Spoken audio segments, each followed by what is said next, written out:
Conversa Pública de hoje vai falar sobre empreendedorismo e inovação por meio das startups. A gente vai explicar o que são essas empresas que são voltadas para a inovação. Para falar sobre o assunto, nós recebemos aqui o professor Marcelo Bárcia, que é especialista em startups, trabalha como mentor da aceleradora Bluefield Development e também na Startup Rio. Professor, muito obrigado por sua participação aqui no Conversa Pública. Eu que agradeço, uma grande satisfação conversar com vocês.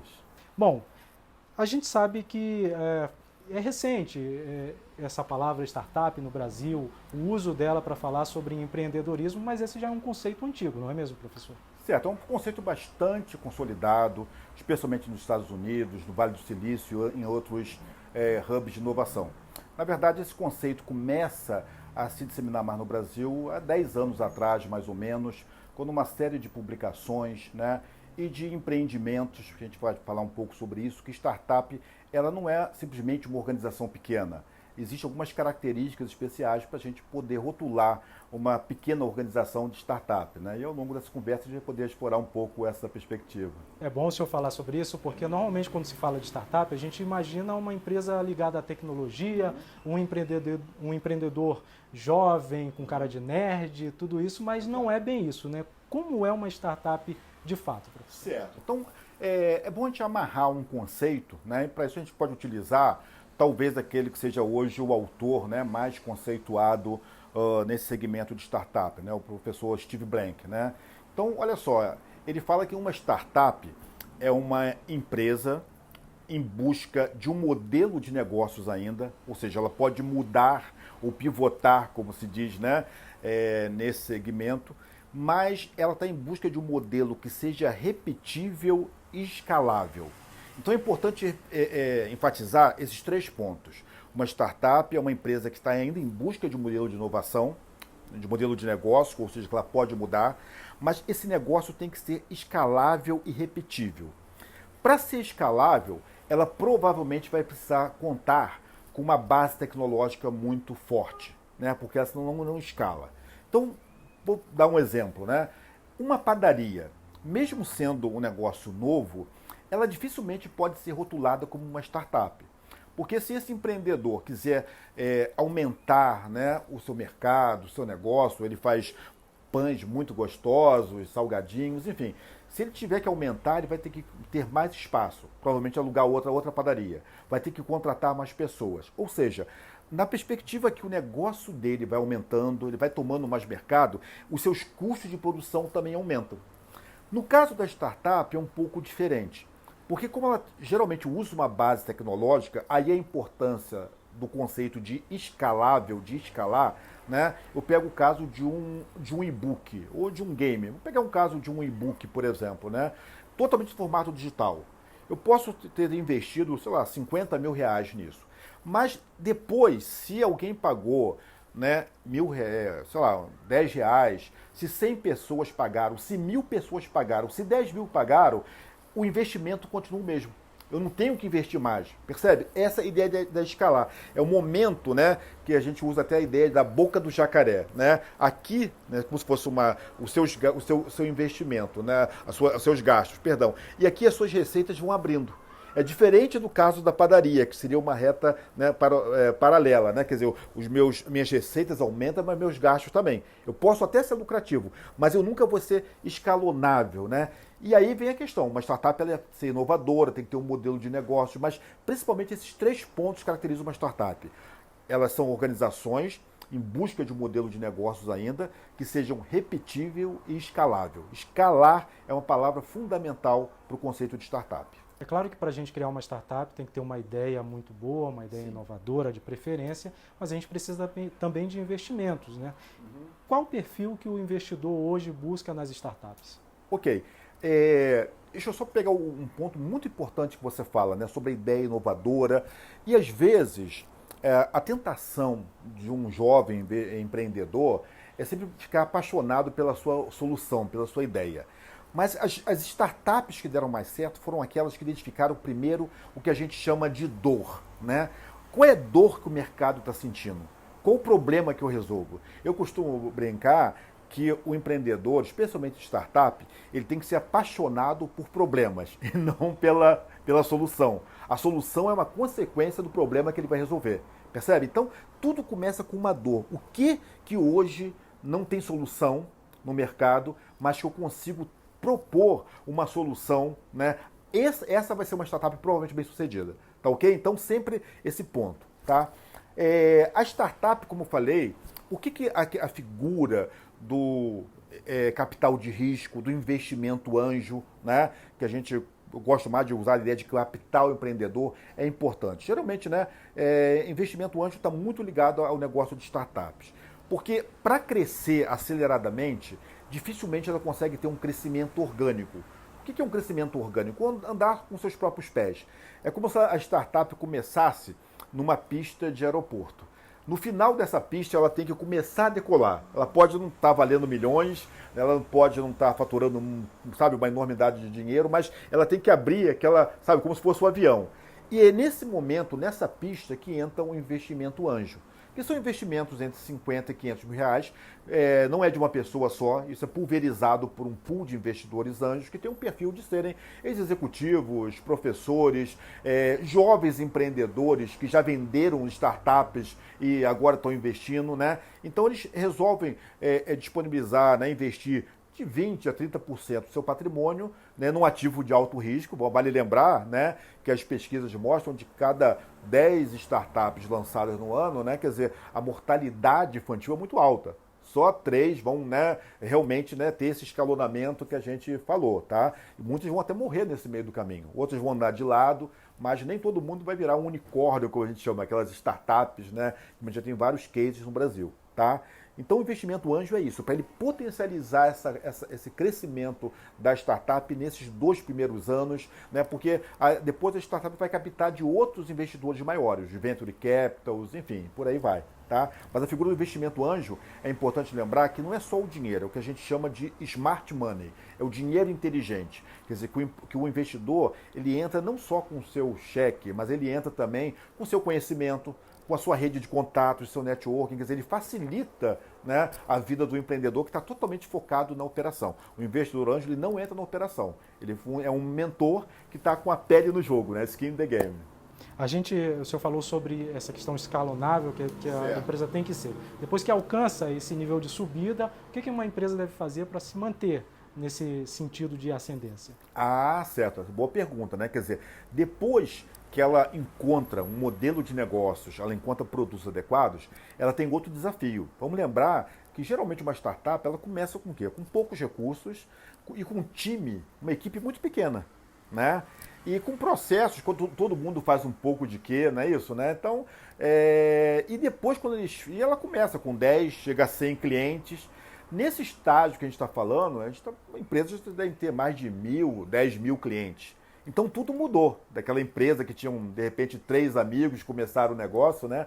Agora você tem que ter 100 colaboradores. Isso é muito rápido. Então, montar um bom time é fundamental nesse momento. Contratar bem, treinar bem, isso tem que acontecer num rápido espaço de tempo. Tá? Que mais? Estabelecer processos. Antes era tudo um pouco no improviso, na fase inicial da startup.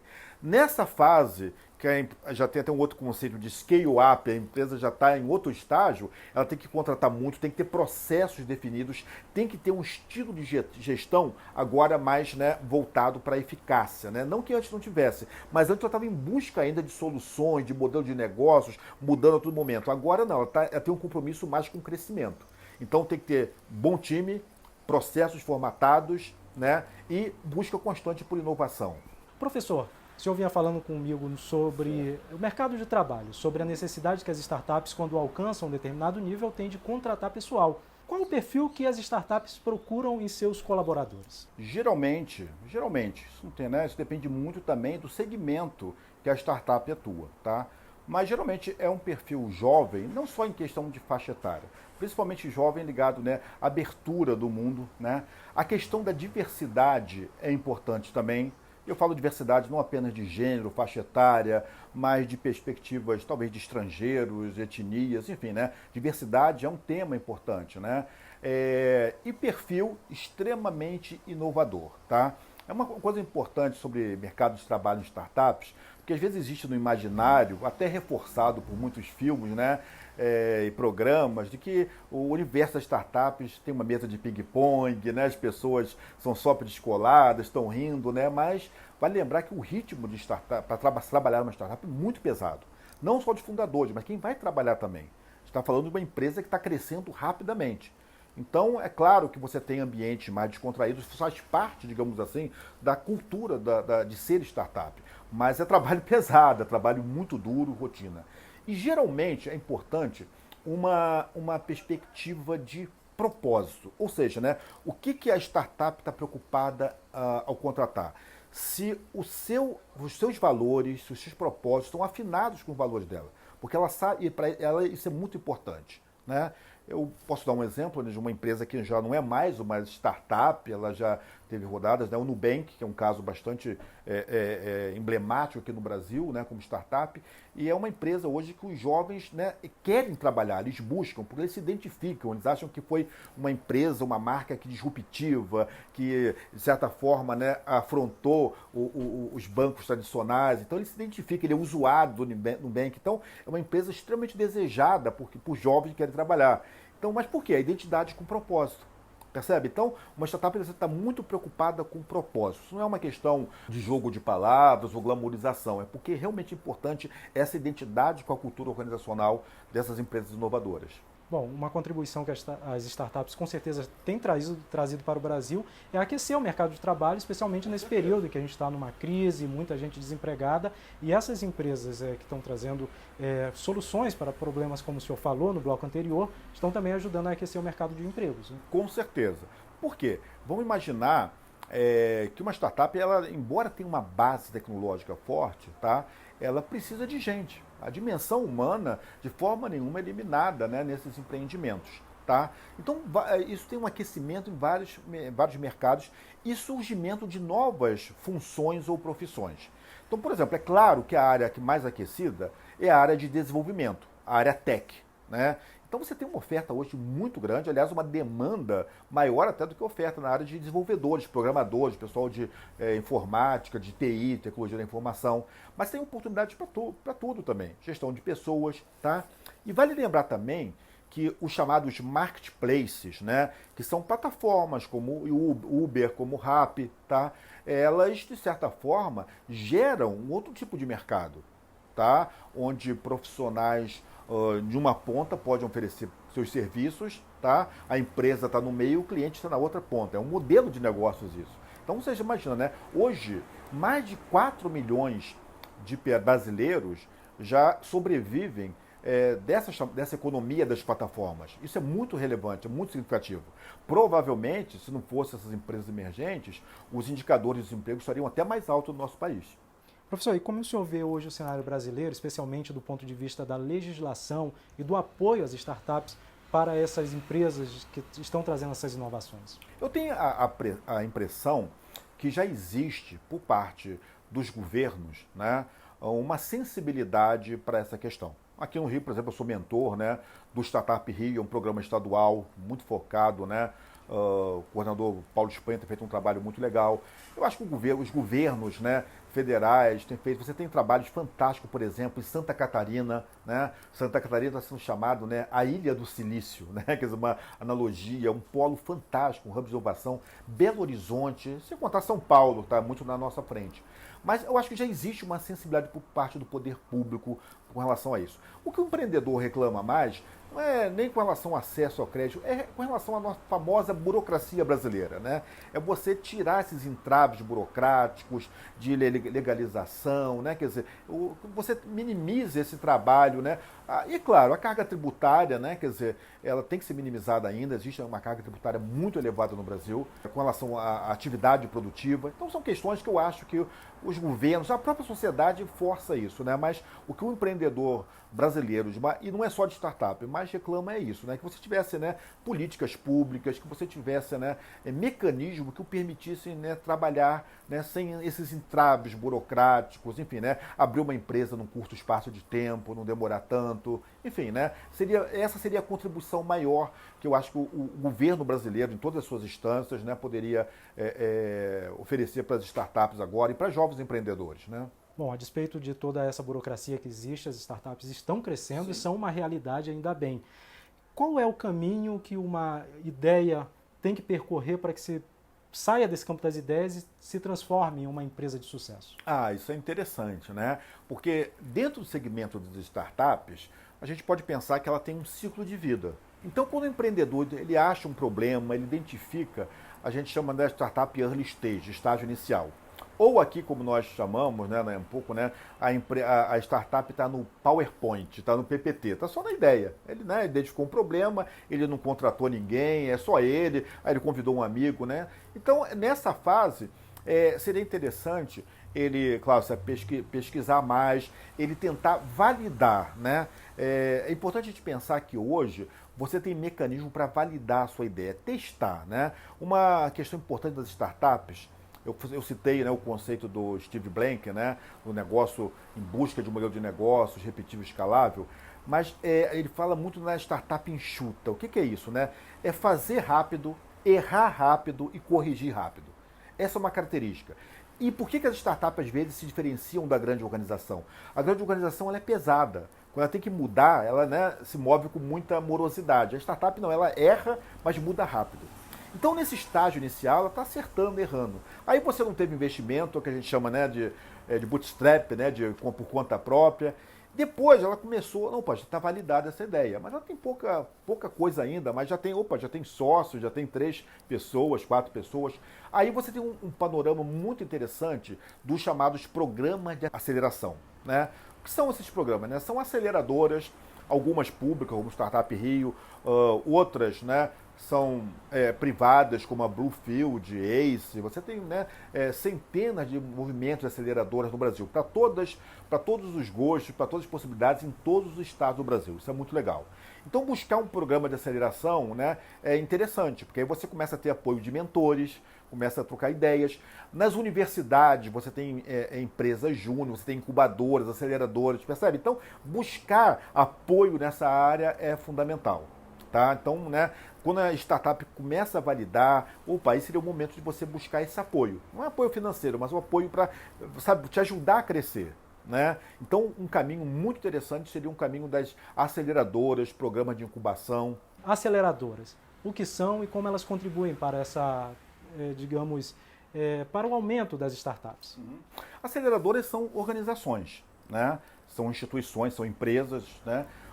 Às vezes governamentais, às vezes privadas, e que apoiam, né, os empreendedores de startups com mentoria, com palestras, com subsídios. Então, por exemplo, né, uma dificuldade que empreendedores têm, a parte jurídica. Como é que eu constituo juridicamente? Como é que eu faço o contrato? Contrato, não só contrato social, contrato entre sócios. Como é que eu faço o contrato com o investidor? Como é que como é que eu regularizo isso?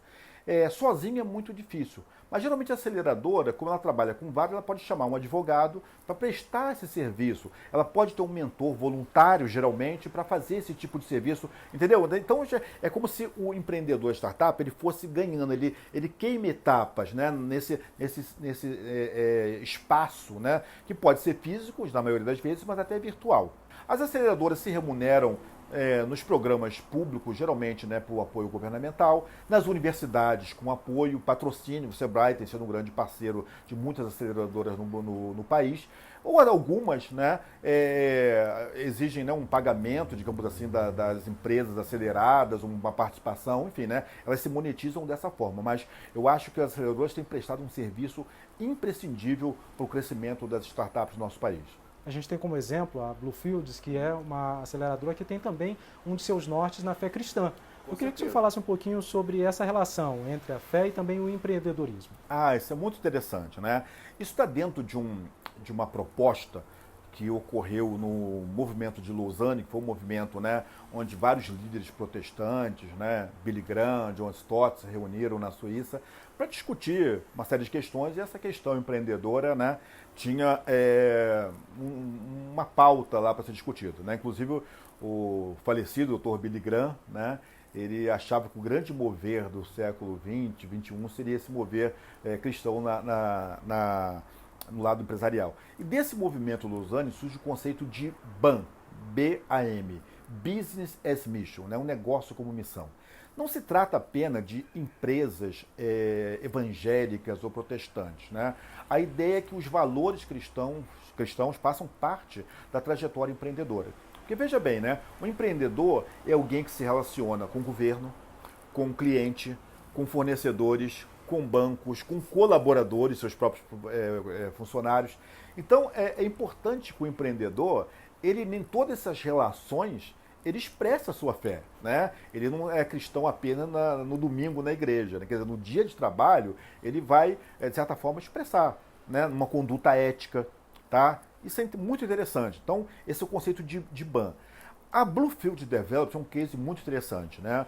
Um rapaz, o CEO da Bluefield, chama-se Paulo Humaitá, era um diretor executivo de uma multinacional, estava no Vale do Silício. Ele percebe esse chamado para trabalhar com o empreendedorismo, né? Ele vem para o Brasil e funda a Bluefield, uma aceleradora, começa com muita dificuldade, né? Ela hoje funciona dentro do Mackenzie, que é uma instituição muito respeitada, né? Em São Paulo e todo o Brasil. E, enfim, né? Ele segmentou startups de impacto social e que sejam, né, desse conceito BAN, né? Então os empreendedores são cristãos e têm esse compromisso, né, de levar a fé cristã em todos os seus aspectos relacionais. Então, né, um negócio de impacto social geralmente contempla 3 pilares: o econômico, o social e o ambiental. Um negócio BAN, Business as Mission, contempla 4: o social, o ambiental, o econômico e o espiritual. Então essa seria a proposta, a linha de atuação da Bluefield, que é a primeira aceleradora BAN do Brasil, né? Você tem algumas nos Estados Unidos, tem uma muito interessante, né? Por exemplo, no Quênia, tá? Chamada Synapse, que é onde o Paulo foi fazer todo o benchmarking dele, né? Uma aceleradora formada por 2 estudantes de Harvard, cristãos, que estão lá no Quênia, fazendo um trabalho fantástico. O Paulo buscou inspiração para a Bluefield e a Bluefield já tem vários empreendedores, ela já está fazendo um trabalho para grandes organizações, né? Fazendo a ponte entre grande organização e as startups. Porque é importante lembrar, né? O movimento de startup não é uma coisa restrita só, porque, né, você tem que fazer a ponte com a grande organização. As grandes organizações hoje cada vez diminuem os seus departamentos de pesquisa e desenvolvimento. Por quê? Elas não precisam de inovação? É claro que precisam. Mas é melhor elas, de repente, contratarem, fazerem parceria com uma startup do que manter um departamento estático. A inovação hoje, ela está no ambiente das startups. Bom, professor, eu queria que o senhor falasse também um pouquinho sobre como está hoje, na sua avaliação, o mercado para quem realmente tem uma ideia, quer investir nessa ideia, mas está encontrando dificuldades. O que o senhor tem a dizer ao empreendedor que quer realmente transformar sua ideia em um negócio? Olha, startup é um negócio que depende muito, a gente falou em tecnologia, ela depende dessa base tecnológica, mas é um negócio que eu chamo, né, de people business, é um negócio de gente, né? Então, propósito e determinação é fundamental. Esquecer um pouco, que eu diria o seguinte, né? Existe, que eu brinco às vezes, muita glamorização nesse universo de startups, jovens achando que vão ficar ricos de uma hora para outra, e não é essa a realidade. A realidade do founder, do empreendedor de startup, é uma realidade muito dura, de muito trabalho, onde ele vai ficar 2, 3, 5 anos, talvez, sem ganhar dinheiro, né? Então não vai chegar alguém que vai dar sabe? Isso é uma ilusão, sabe? É muito trabalho. E se ele não acreditar muito naquilo, ele não vai resistir 3 anos. Então é fundamental você saber com o seu time, né? Que no princípio são 3 pessoas, 4. Olha, a gente está a fim de levar isso. Porque você imagina o seguinte, você começa o negócio hoje, daqui a pouco teu sócio, eu vou, viajar para o Canadá porque ganhei uma bolsa lá. Eu vou me casar, sabe, cada um sai, acaba a startup, está baseado no time. Então, fundamentalmente é isso. É isso que eu quero para a minha vida, essa questão fundamental. E eu acho que o Brasil hoje já tem um cenário com as aceleradoras, alguns programas públicos, tá? As universidades apoiando. Um cenário que, querendo ou não, startup não é um modismo. Uma coisa que, sabe, consolidada, veio para ficar. Ou você vai ser usuário, ou você vai criar uma startup, ou você vai investir numa. Não tem muita opção. As startups vão fazer parte da nossa vida. Então, se você acredita na ideia, determinação seria o ponto fundamental. Professor Marcelo Bassi, eu quero lhe agradecer pela sua participação aqui no Conversa Pública. Muito obrigado, eu que agradeço. O Conversa Pública de hoje fica por aqui. Obrigado por sua companhia e até a próxima edição.